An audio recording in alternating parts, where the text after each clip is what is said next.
We're going to talk, obviously, about Mamdani. We're going to begin with Mamdani closing in Cuomo's lead in New York City mayor's race, says new Marist poll. However, the poll also shows, like, I think the poll also shows there is a big gap still. It's a little concerning. It makes me a little worried. But it's good to maintain revolutionary optimism in this circumstance. Let's take a look. the race for New York City mayor, and Zohran Mamdani is closing the gap with former Governor Andrew Cuomo for the top spot 6 days before the primary. Mamdani is now within 11 points of Cuomo in a new Marist poll, but with That's the first round. That's the first round without ranked choice voting and no one with the majority of votes, the race becomes a lot more complicated. Eyewitness News reporter NJ Burkett is live in Lower Manhattan with our lead story tonight. NJ. Right, Liz, outside a polling place here on Greenwich Street in Lower Manhattan. You know, more than 130,000 people have voted in the election so far citywide. And as you know, Andrew Cuomo has been the front runner from the moment he entered the race. But as you said, his numbers are flat, and Mamdani has cut his lead in half. The poll predicts that Andrew Cuomo will win, but he'll have to hold off a surging Zohran Mamdani. We continue to be within 10 points. We continue to be on the verge of a single-digit race. The 33-year-old socialist assemblyman from Queens is closing the gap. In a poll of likely Democratic primary voters, none of the candidates has the 50% needed to win outright. Andrew Cuomo is first with 38%, followed by Mamdani with 27%, and Comptroller Brad Lander and Council Speaker Adrian Adams each with 7%. 11% are undecided. The poll predicts that Cuomo beats Mamdani in the 7th round, 55% to 45%. Lee Miringoff conducted the poll for the Marist Institute. Cuomo is in front, but it's not a solid, locked-in kind of number for him. Voters were also asked whether the city's next mayor should oppose President Trump. 72% said yes, 26% preferred compromising with the administration. All of the Democratic candidates are vowing to push back. Lander with his arrest. What New York City needs right now is a mayor, is a leader who will stand up and protect New Yorkers. Cuomo with his TV ads. Trump's coming for New York. Who do you think can... I got hopium for you. Polls were wrong about Eric Adams' win by 9.5%. Turnout is nearly double from last year's with early voting numbers. The polls conducted aren't contacting Muslim voters over 45, who he's been doing hella outreach with. Most important, we need more people to knock on doors for get out the vote. Abso-fucking-lutely. Oh, man. Oh, man. Oh, baby. If Mamdani doesn't win, I'm not sure the American public can be saved because you can't run a race better than him. I'm going to be honest with you. Even if he wins, I don't know if the American public can be saved, but at least he's a beacon of hope. A really necessary hope. Like, allow me to put my lib cap on for a brief moment and say that even if you are a liberal right now and you're scared of socialism, scared of like the scary brown guy, you can't deny that he is exactly the momentum that the Democratic Party needs. A real fighter who is young, who is charismatic, who is going to actually routinely make a big fuss about Donald Trump. He's going to do right by his constituents. He's not going to be beholden to corporate interests. This is exactly the type of guy you need. It doesn't always have to be a fucking white dude. Okay? I know many liberals are so used to voting for the same names that they've seen over and over again, and they think that spells stability, and stability is what we need right now. But Zohran Mamdani is exactly the type of candidate that represents broad, popular ideas that you all want implemented. And while he's young, okay, his lack of experience means that he is less corrupted by the very same forces that cause you to vote for these old fucking douchebags who don't do anything for you and have calcified their support in their real corporate benefactors who only defend their real constituents, not you, not the average voter, but instead the real estate lobby and all these other special interest groups, whether it be DoorDash or numerous other expensive campaign contributors. Okay. It's also obviously insane that there are New Yorkers out there who would rather vote for a fucking cop rapist. Okay. Like Mr. Cop Diddler, Mr. Cop Fondler, Andrew fucking Cuomo. Just because you know his last name, just because you recognize his last name doesn't mean that like he is the right guy for this moment. Every single aspect of New York City existence that has devolved in the last 2 decades is directly a consequence of Andrew Cuomo's leadership when he was the governor. Okay? And now, in an effort to continue that reign of corporate interest, people like Michael Bloomberg are pouring in millions of dollars into the race. Michael Bloomberg personally has dumped $8.5 million.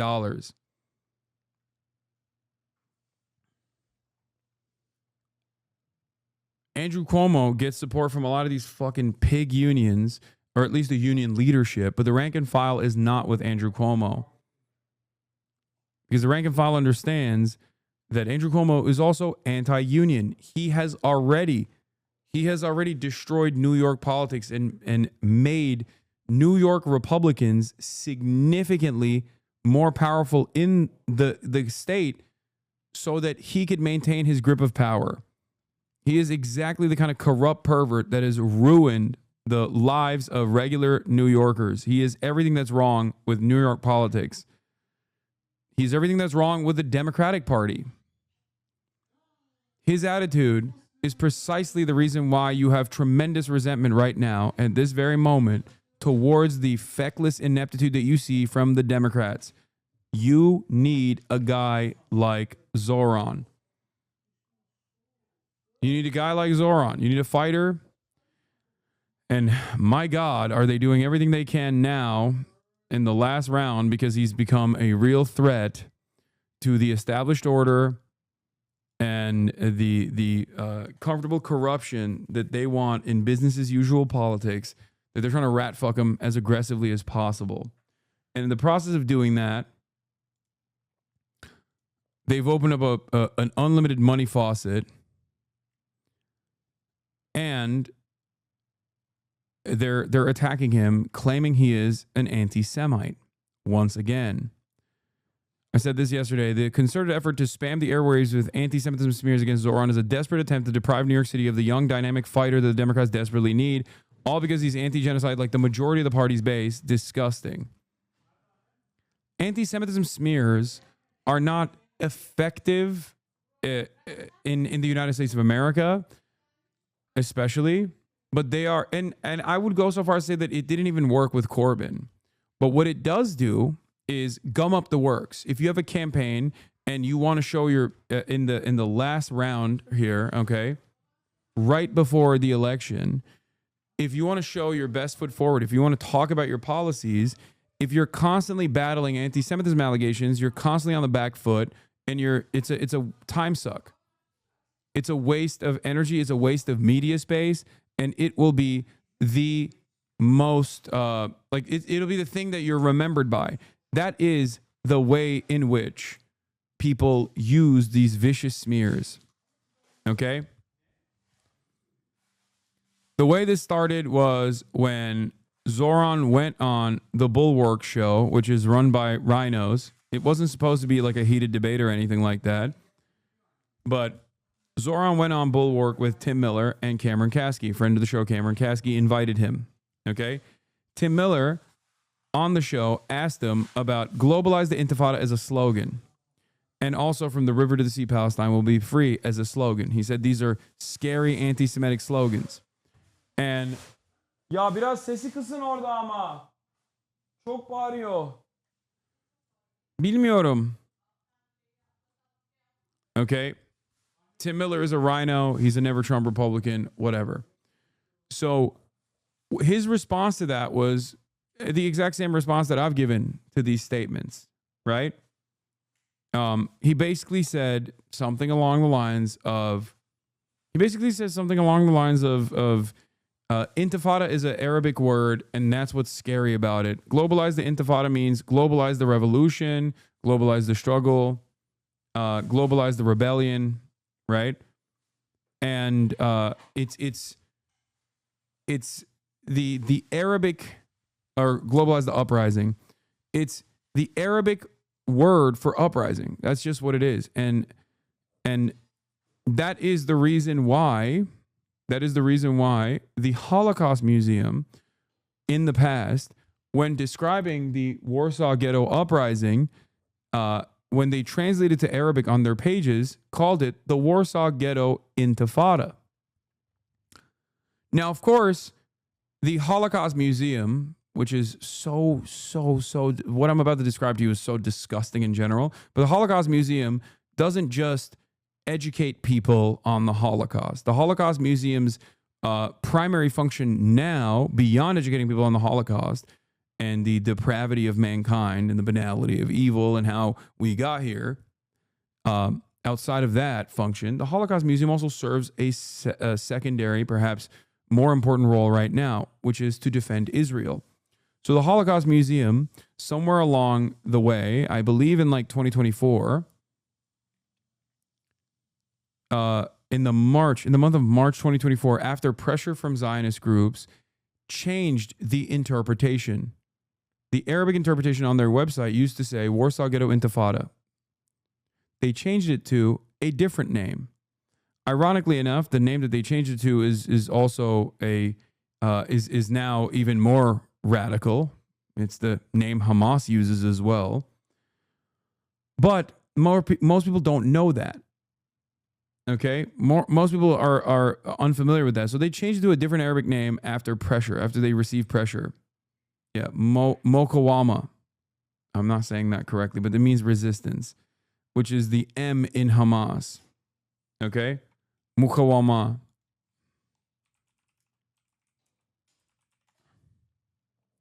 Harakat al-Mukawama al-Islamiyya is the full name of Hamas. Hamas is an acronym, for those of you who don't know. Okay, Harakat means movement, al-Mukawama al-Islamiyya, which means the Islamic resistance movement. Hamas is an acronym, for people that don't know. Okay?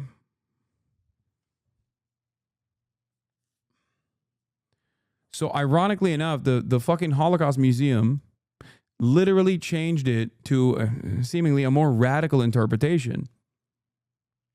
But the real reason why they did it is because people are just scared of Arabic words. But it's so difficult to have this conversation. It's so fucking difficult to have this conversation with people because they too have this fucking nascent Islamophobia and they don't want to address it. And they don't want to talk about it. They don't want to think about it. So they'd rather behave like a racist person who was just called out for their racism.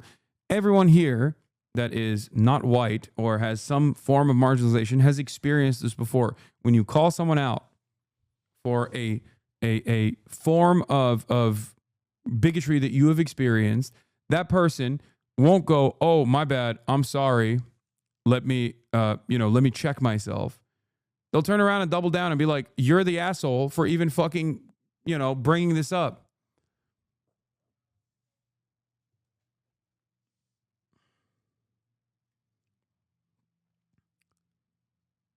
You're the real villain for calling me a racist, not me for being racist. You're the villain for calling me a racist. This is how Islamophobia works. It's so prominent. It's such a prominent fixture of modern American politics that, you can go on The View and have a bunch of dumb fucks run around talking about how fucking, in Iran, women are not educated.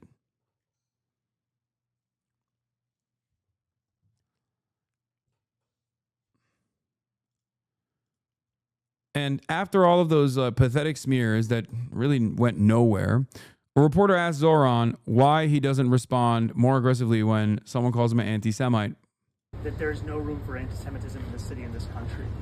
And I've said that because that is something I personally believe. And ultimately, to your question of why not a more visceral reaction, part of it has been colored by the fact that when I speak, especially when I speak with emotion, I am then characterized by those same rivals as being a monster, as being at the gates, language that describes almost a barbarian looking to dismantle civilization. And part of this is the very sad burden of what it means to be the first Muslim candidate to run for mayor, is to deal with dehumanizing language, to deal with a former governor who doesn't even view Muslims as being a part of this city sufficient that he would visit a mosque in the more than 10 years. And it pains me to be called an anti-Semite. It pains me to be painted as if I am somehow in opposition to the very Jewish New Yorkers that I know and love and that are such a key part of this city. And yet I know that when I share that emotion, I continue to face a language as if I am a beast. And it takes a toll to wake up in the morning and read messages that say things like,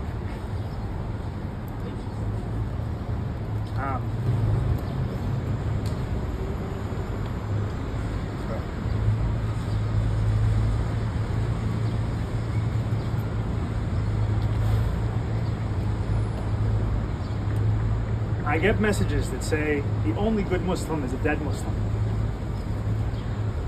I get threats on my life.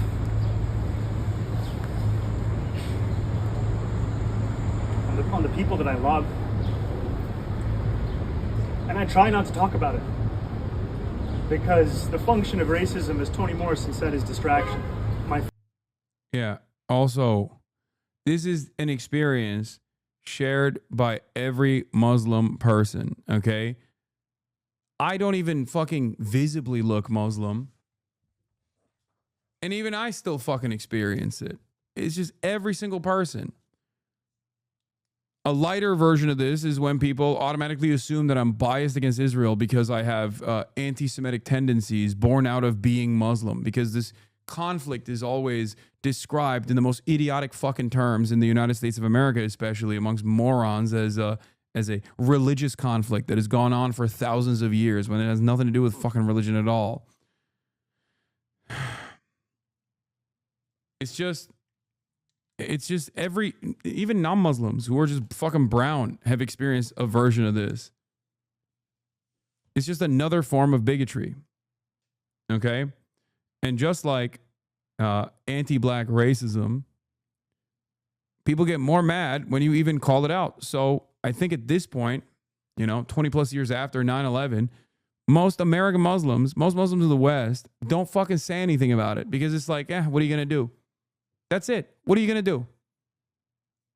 That's just how it fucking is. It is what it is. That's just what it is. You just have to navigate this fucking space and eat it. Because if you spend a good deal of time trying to fucking talk about this and trying to get people to reconsider their stands, it's just you create a wall. They just don't want to hear you out. And they would rather be left alone in the comfort of their bigotry, and they won't listen to you on other issues.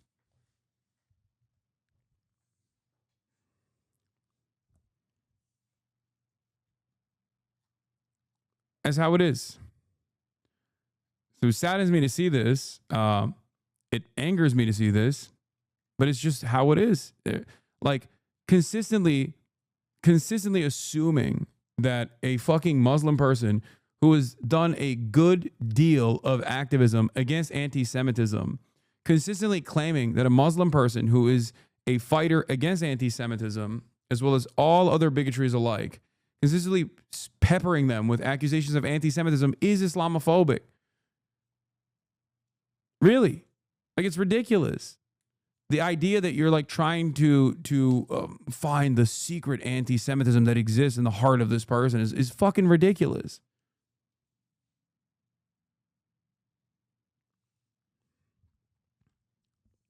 It sucks.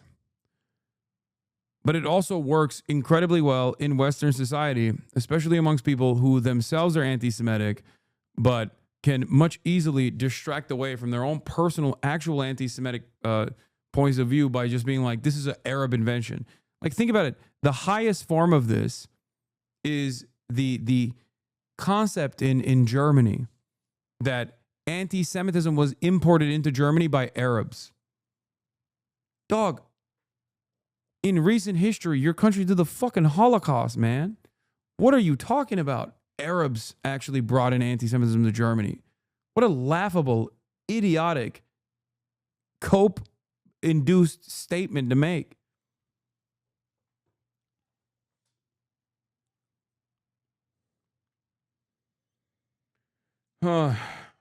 Focus has always been on making this a city that's affordable, on making this a city that every New Yorker sees themselves in. And it takes a toll, because this is a city that every single person deserves to be in. It's a city that we all belong to. And the thing that's made me proudest in this campaign is that the strength of our movement is built on our ability to have built something across Jewish and Muslim New Yorkers, across New Yorkers of all faiths and all backgrounds and all boroughs. And anti-Semitism is such a real issue in this city. And it has been hard to see it weaponized by candidates who do not seem to have any sincere interest in tackling it, but rather in using it as a pretext to make political points. Yeah. And of course, lo and behold, after these fucking ridiculous attacks, and also Brad Lander says some fucked up shit too. He used this as an opportunity to fucking shank Zohran too. Only a couple days after,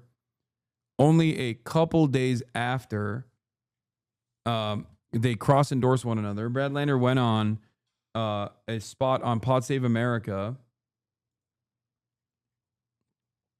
and basically he was asked about the globalize the intifada thing, and he responded with like, yeah, he said something along the lines basically of like, I don't think Zohran is an anti-Semite. Of course he's not. But of course, when he uses that term, it's scary for people like myself. Something along those lines. I mean, we can watch the full clip if you want. Brad Lander, to be fair, followed it up by saying he has full faith in Zohran. I know. Jacob Kornblue has the clip that was, of course, clip chimped. And I know Brad Lander doesn't think Zohran Mamdani is an anti-Semite. I know that. Telling you. Here, Brad Lander, who cross-endorsed Mamdani, says Jacob. You know, when I hear the phrase globalize the intifada, I say to people, I'm telling you, all I can hear right now is some Jews were killed in DC and there was a flamethrower in Boulder. And maybe you don't mean to be saying it's open season on Jews everywhere in the world, but that's what I hear. And I'd like to hear that from other people as well. At the same time, though I am a strong believer in the vision of Israel as a Jewish and democratic state, I hate what the war the Netanyahu government is conducting in Gaza. I have spoken up many times for a ceasefire, for aid getting in there, for an end to the occupation of the... Yeah, bizarre caption. Lander has never agreed with Mamdani completely on Israel-Palestine. While he criticizes the one phrase, he explicitly defends Mamdani as a candidate for all New York Cityers. Defends his endorsement of Mamdani, suggests that Cuomo is the real bigot on the race. West Bank and Gaza for the human rights of Palestinians. And it's not the mayor of New York City's job, thank God, to try to achieve safety and, mutual self-determination between Israelis and Palestinians. But it is the mayor's job to show up and say, we're going to bring... Anyway, I thought about not even covering this because it's so stupid, and giving it oxygen just furthers the fucking dynamic, furthers the back and forth. Ranked Zohran Brad Lander on why he ranked Zohran Mamdani second. You saw him being attacked yesterday. How do you feel about him being sort of labeled as anti-Semitic and not sensitive to the feelings of Jewish New Yorkers? Yeah, I've said this many times throughout the campaign, and I'll say it again.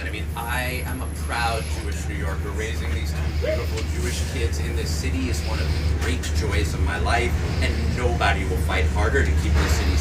I think Brad is a liberal Zionist. That's what it is. At the end of the day, he is a Zionist still. And I think he's a perfect demonstration of what I mean when I say, for a lot of these guys, it just bricks their brain. Israel is this final contradiction that they cannot resolve. Do I think Brad is a nice person? Absolutely. I do. I think he is, and I believe he believes he's a nice person. But definitionally, he is a nice person that either is deluded himself into thinking that this ethno-state project is actually one that could be done while maintaining liberal values, which is fucking ridiculous, or he just refuses to recognize it. He just refuses to recognize the supremacist, fascist, exterminationist ideology that is Zionism. Okay? Ultimately,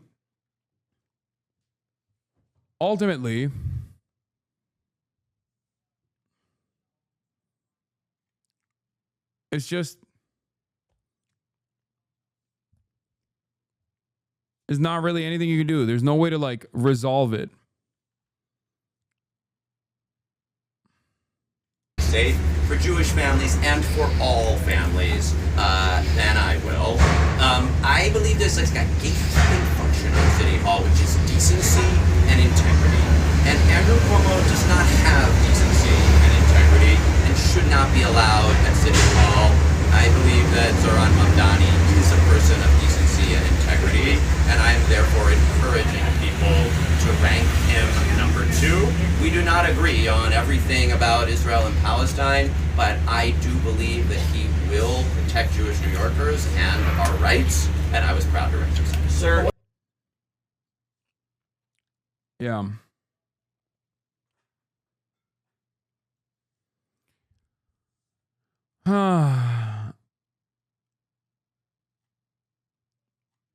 Anyway, in the aftermath of all this that unfolded, of course, okay, and for the record, if you want to know about why Trump names allies the Holocaust Museum Board after firing the Biden appointees, not that it matters because the Holocaust Museum actually changed the intifada to I don't know how to the other Arabic word that is part of the Hamas acronym, Muqawwa. Okay. I don't speak Arabic, for those of you who don't know. They did that under the Biden administration. Yeah, they changed it to a more radical term, ironically enough. This seems to be in response to Zohran Mamdani saying the museum has used the word intifada when discussing the Warsaw Ghetto Uprising in Arabic. Per Wayback, looks like they used intifada, uprising, on their site till mid-2024 when they switched up to Muqawama.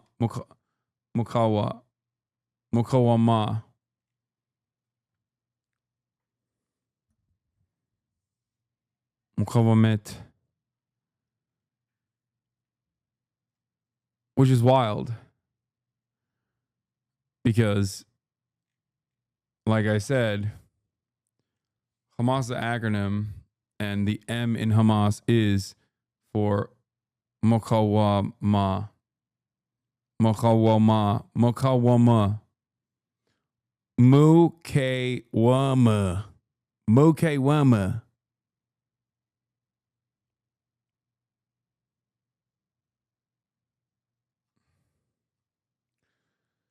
Anyway, Muqawama.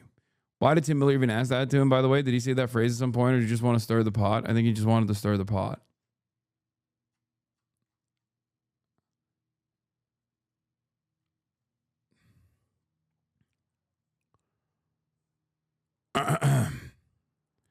Zohran being peppered with questions about anti-Semitism in Israel despite being ethnically Indian from Uganda, having no connection to any militant Muslim organization as racism, is no different than badgering a Jewish candidate about dual loyalty.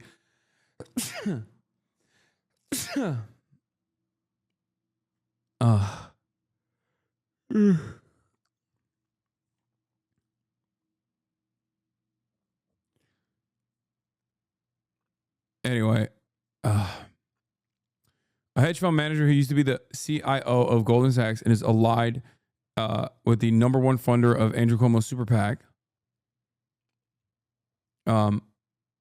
Elijah Wiesel, son of renowned Holocaust survivor Elie Wiesel. I can't see into Zohran Mamdani's soul when he doubles down on saying that globalizing the intifada is a good thing, blah, blah, blah. Again, not a lot of motion, right? Not a lot of motion for this stuff. No need for a lot of air that will engulf this fire, that will grow this fire. right? It's very stupid. But one thing that did happen, of course, is that predictably, since this became like a big news story, Zohran has been getting showered with death threats. And one of them was credible enough for the NYPD to actually launch a hate crimes investigation into the allegations that a man threatened to blow up mayoral candidate Zohran Mamdani's car. Go ahead and start your car, see what happens, the man said in a voicemail left with his office that we obtained. Unsurprising to no one. He also made a beeper threat. The caller also advised Mamdani to check your beeper too, you terrorist fuck. Beep, beep.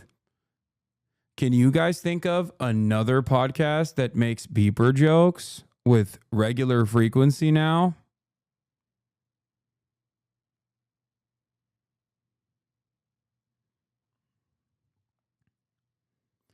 This blatant Islamophobia and violent threats against Zohran Mamdani are exacerbated by the racist smear campaigns funded by Cuomo's MAGA donors. This is vile.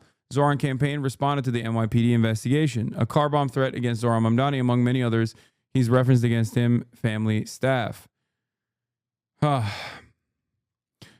multiple death threats and racist messages, Assembly member Mamdani's office is participating in an ongoing investigation by the NYPD's Hate Crimes Task Force. While Zohran does not own a car, the violent and specific language of what appears to be a repeat caller is alarming, and we are taking every precaution.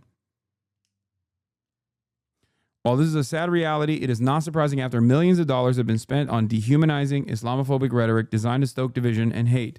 Violence and racism should have no place in our politics. Zohran remains focused on delivering a safe and affordable New York.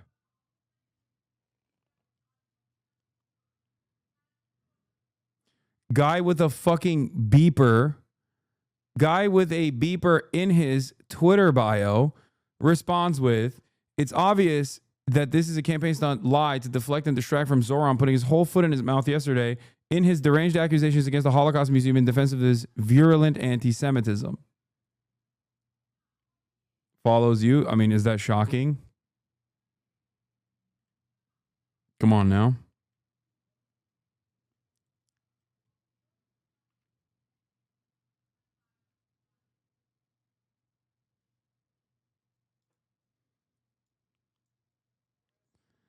Mamdani, in a resurfaced 2021 video, urged activists to demand that local candidates support BDS. Speaking up for Israel comes with everything you might want, and we need to show that it's not that way anymore. There are consequences for speaking up in favor of apartheid. Yeah, what's the problem? Maybe people liked it because they liked what he had to say.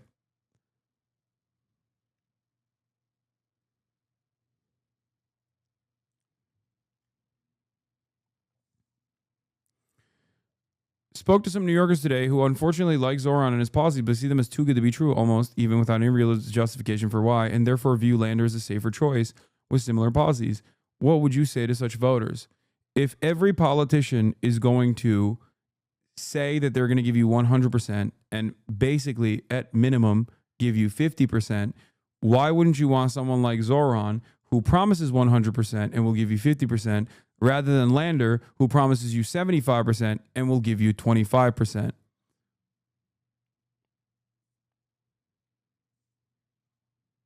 Also, Lander can't win.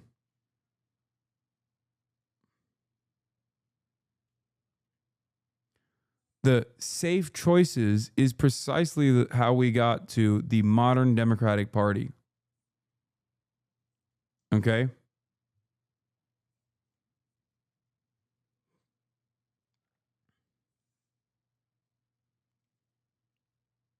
Super easy answer. Rank Zohran, rank Lander first, Zohran second. No, fuck that. No, don't fucking do this bullshit either. No, rank Zohran first. Okay.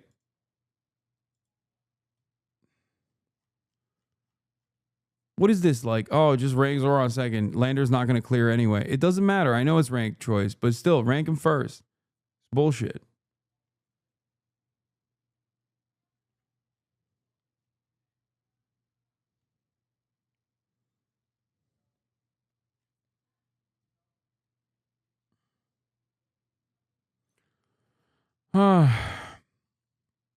Yeah, Blake also rap fucked Zohran too, which was shocking because I thought he was like one of the more radical candidates.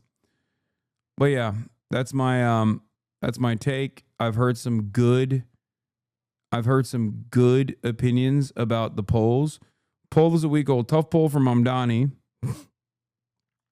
ending with a 55-45. The latest Marist poll that came out 2 days ago. Poll is a week old. These races tend to have a lot of late movement, including 2021, and the week since it fielded has been action-packed. 2021 final Marist poll had Adams by plus 12, and he won barely by 1%. Cuomo and Mamdani are tied 32-32 among the most active voters. In other words, those who voted in the Democratic primaries for 2020 president, 2021 mayor, and 2022 governor. The diehards, the ones that will walk through fire to vote, are split evenly. Relative comparable days in 2021, Brooklyn is punching above its weight in in-person voting, and the Bronx is punching below its weight. That means Cuomo will likely need a surge of primary day turnout in the Bronx for a white candidate in 100-degree weather. The Lander-Mamdani cross endorsement was a boon for Mamdani when it happened, but it may have just become much more valuable after Lander was arrested by ICE yesterday. Maybe Lander picks up some steam and helps Mamdani leapfrog Cuomo on some ballots down the stretch. Mamdani gains among Latino voters are encouraging. We'll see if that can translate into decent turnout in Latino neighborhoods, given there's no major Latino candidate in the race. I'm going to hand it over to my guy, Jake. Jake Rubenstein says, this to me is the most important table in the entire poll. Literally 1/5 of the electorate doesn't express a preference around the top two. This race very much has the potential to go either way. There's also tremendous youth voter turnout, and I highly doubt that the fucking youth are turning out to vote for fucking Andrew Cuomo.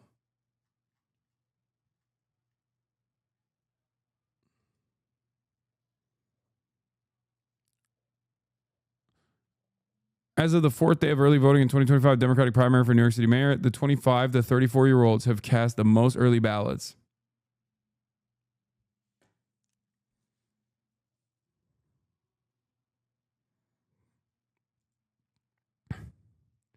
These four assembly districts have 90% of Brooklyn's population, but are making up 44% of the early voting total so far in the first 4 days.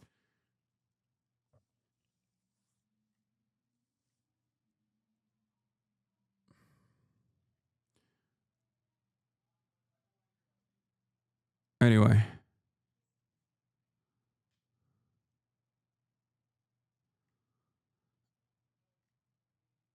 The labor unions in New York are such pussies. No, it's always the fucking leadership. The rank and file are not. It's the leadership. The commie corridor.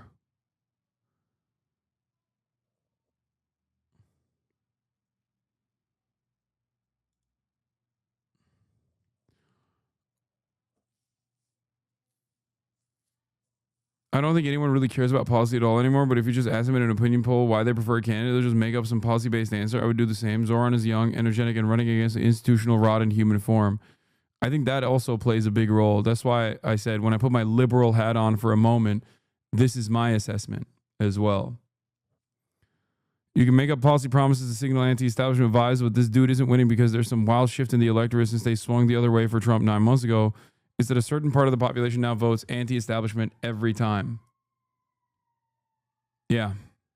But he does happen to be a real anti-establishment choice in the right direction.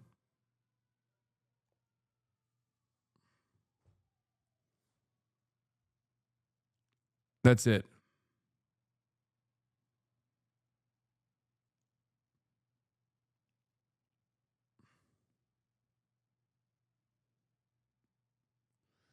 Everyone is now teaming up against Zohran. These ads are now brought to you by Palantir. I decided to watch the local nightly news on NBC. Every single commercial break runs anti-Zohran ad from Cuomo Super PAC. The ad usually appears twice a break at least. I've lost count of how many times I've seen it. Alex Karp, the billionaire CEO of creepy defense contractor Palantir, has taken a side in New York closely watched mayoral race. Karp, who once bragged that his company kills people, recently gave large sums of money to a super PAC that is supporting the campaign of former New York Governor Andrew Cuomo. It's crazy that this is now officially, once again, moneyed interest versus real grassroots. Okay? Door knocking, real grassroots, person-to-person communication versus an endless amount of money in a relatively important race, but still a small one in comparison to, like, you know, a fucking race for governor or whatever, or a race for the general race for president.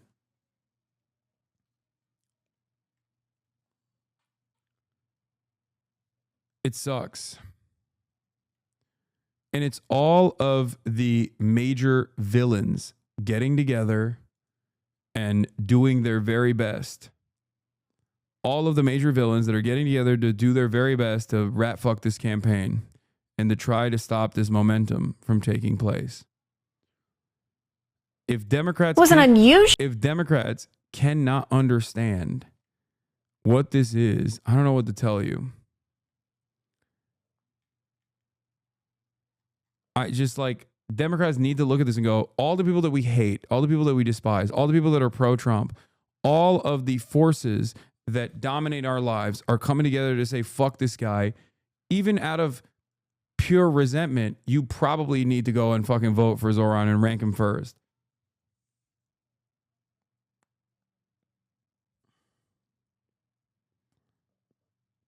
Zohran racking up the best anti-endorsements. Lawrence H. Summers. Yeah. They're saying the billionaires are going to leave the city. That's another thing that they're saying. Incredible.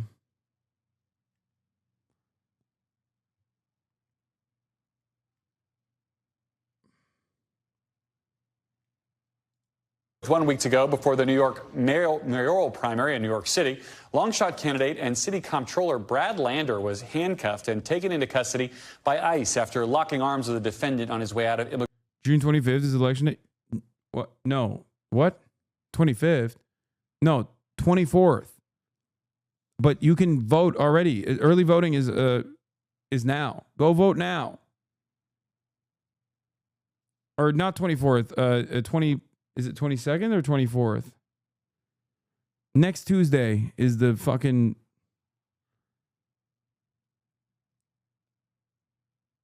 Yeah, next Tuesday, June 24th is election day. But you can vote now.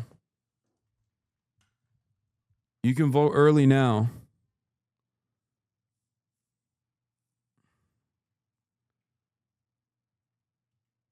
Immigration court today.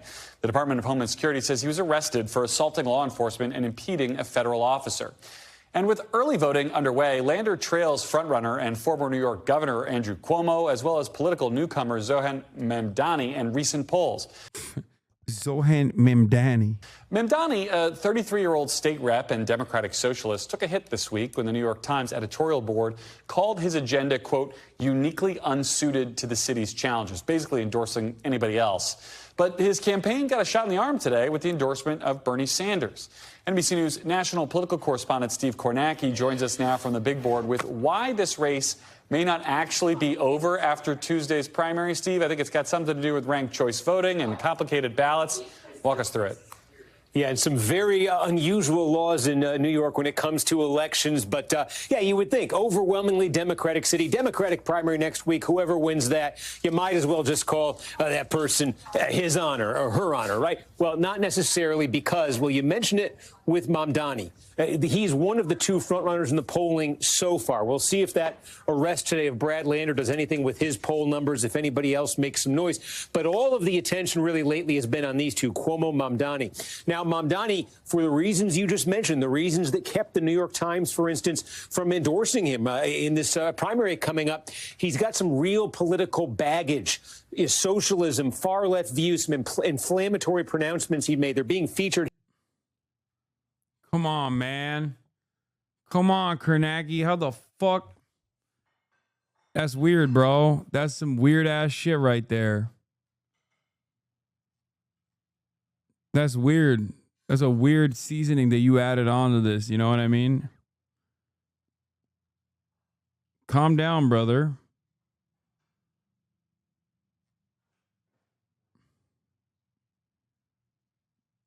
Messed up. Heavily in attack ads right now. If Mamdani were to win the Democratic nomination, there might be some discontent among Democrats And there certainly might be some vulnerability in a general election, voters who wouldn't necessarily be sold on him, even if they would ordinarily vote Democratic. On the other hand, Andrew Cuomo, who's been the frontrunner here, he resigned in that sexual harassment scandal as governor back in 2021. He has been dogged by questions about his handling of COVID. It's like, yeah, Zohran Mamdani, he believes that Israel's an apartheid state doing a genocide, which is like, what, 80% of the position of the Democratic Party's base of support, and also wants free buses and a rent freeze, which, again, are incredibly unpopular. These are major weaknesses for Zohran Mamdani.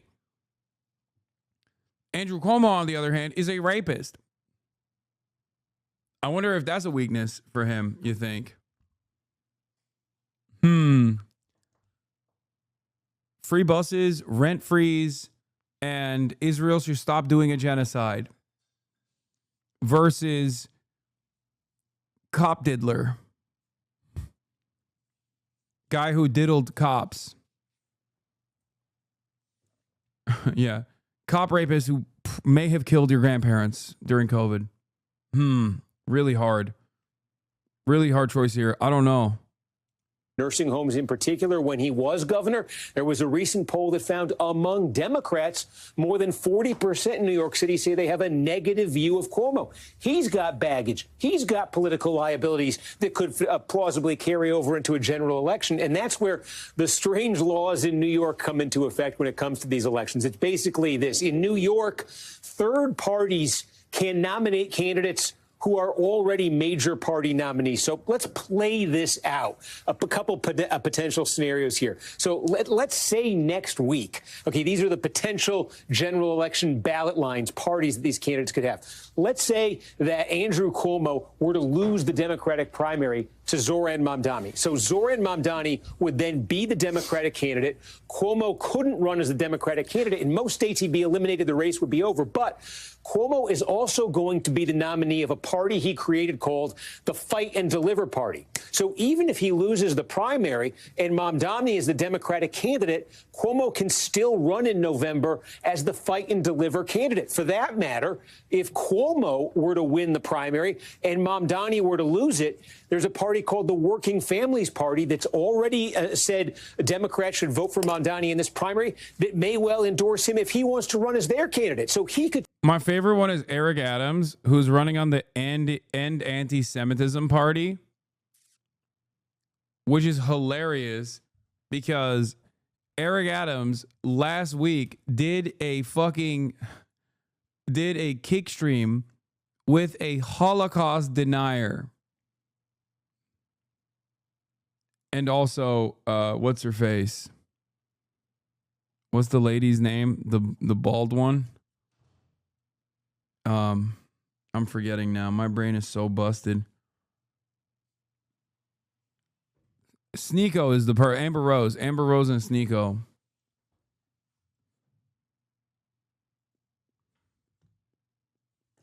Yes, you heard that right.